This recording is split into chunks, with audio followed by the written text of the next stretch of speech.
To all you who have seen each of these title screens, how do you feel right now? I'm willing to bet the feeling is complicated. Shut the fuck up, you bigoted, mongoloid, plebeian, contrarian, fucking potato! There's water in one, which is like the opposite of the sky in Infinite, and how could you not see how brilliant Timid Raccoon Man is for this deep elemental statement?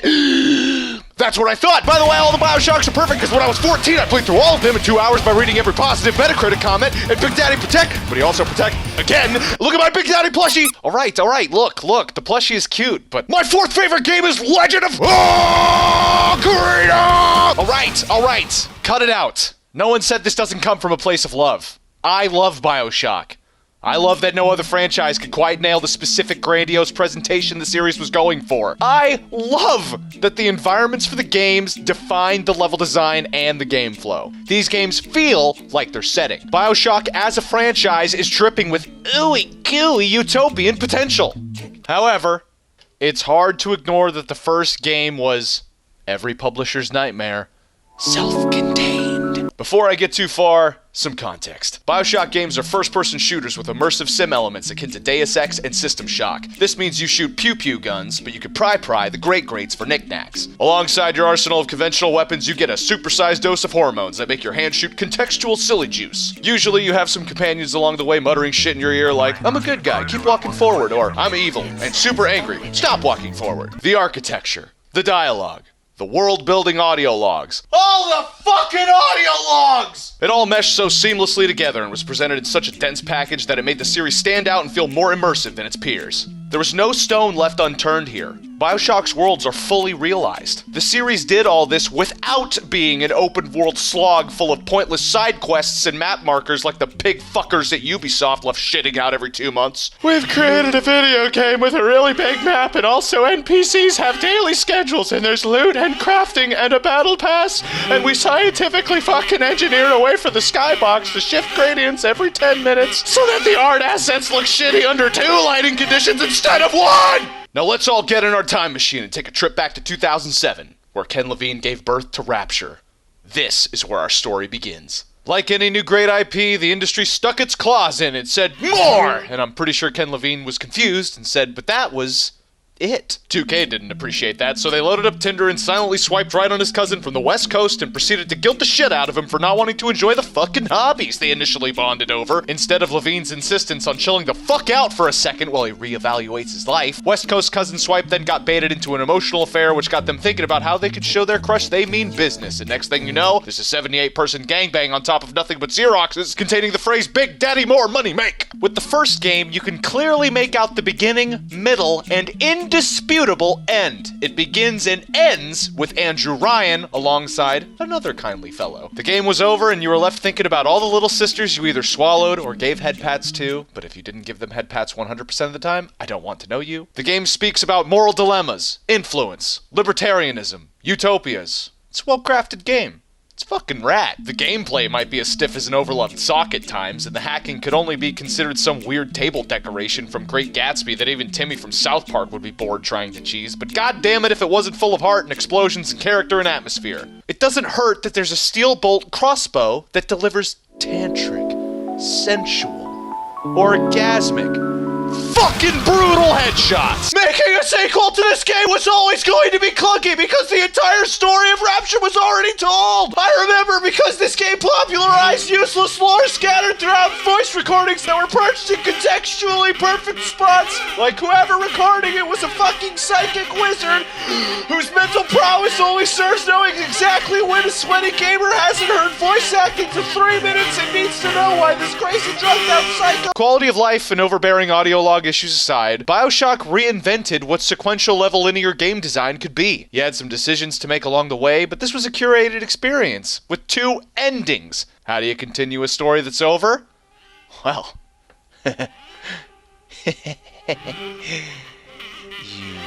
reuse the same assets and make it an inconsequential sequel. Bioshock 2 sucks. It's not good. It fucking sucks. It's the worst fucking game! Alright, I don't like Bioshock 2, and you might, and that's fine.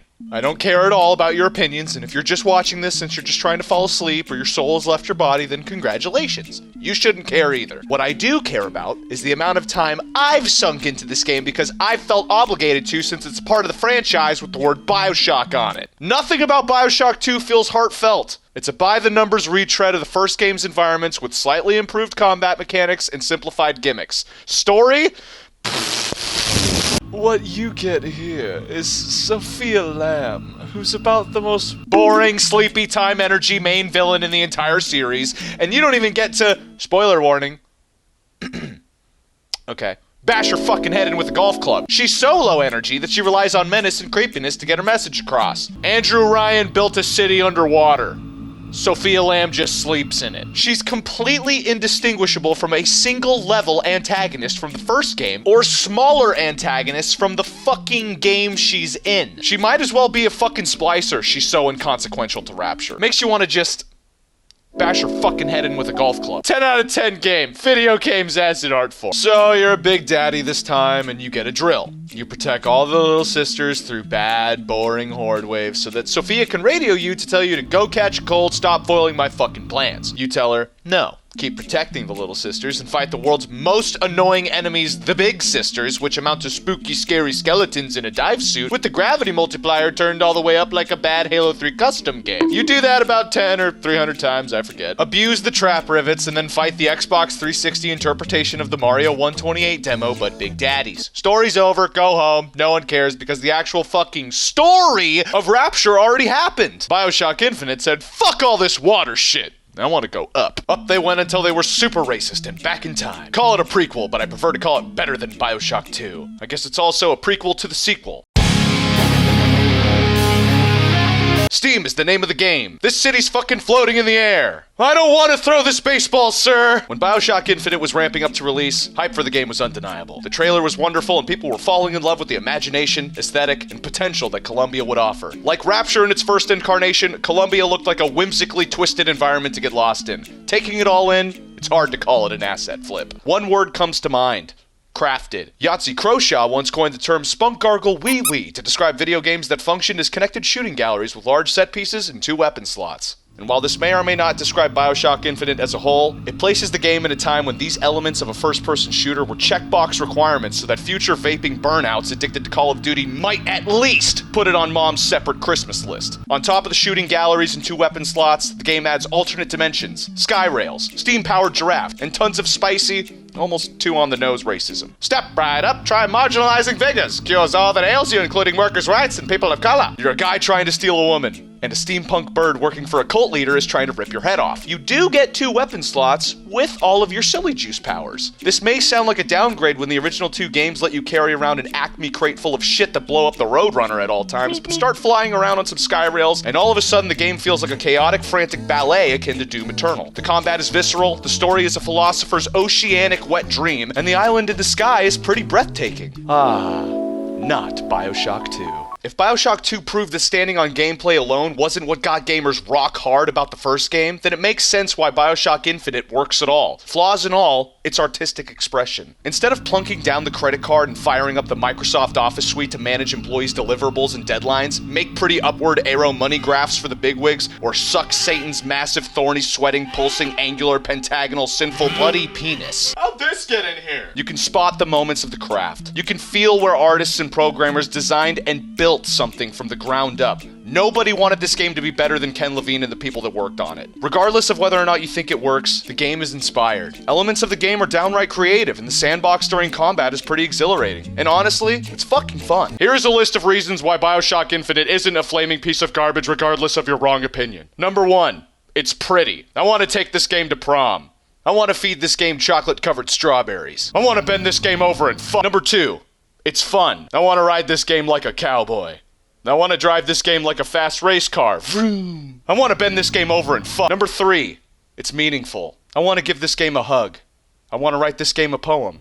I want to bend this game over and follow the yellow brick road to its heart. You may have your own judgment when you're initially made aware of the game's sin counter on the spunk gargle wee wee scale, and so do I. But Bioshock Infinite is worth your time. I don't care if you didn't like it. It was worth your time. Know why? 'Cause fuck you! But really, there was nothing else like it. There won't be sequels made like Bioshock Infinite ever again. It's Bioshock 2 from here on out. You get the slop, so eat it up, pig. Know what you get? Crackdown 3. Mass Effect Andromeda.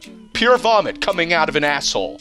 Duke Nukem Forever. And that's the point, really. Since Bioshock Infinite, when has there been a AAA sequel made with such obvious love for the source material? These days, I'm not even impressed with inherent quality. You can make the argument that the Call of Duty series of games are very polished, but I'm not impressed. I want heart to return to the industry, and I'd eat a bag of angry wasps if that ever happens with a AAA franchise ever again. Video games suck, and so do you for buying the Halo Infinite Battle Pass.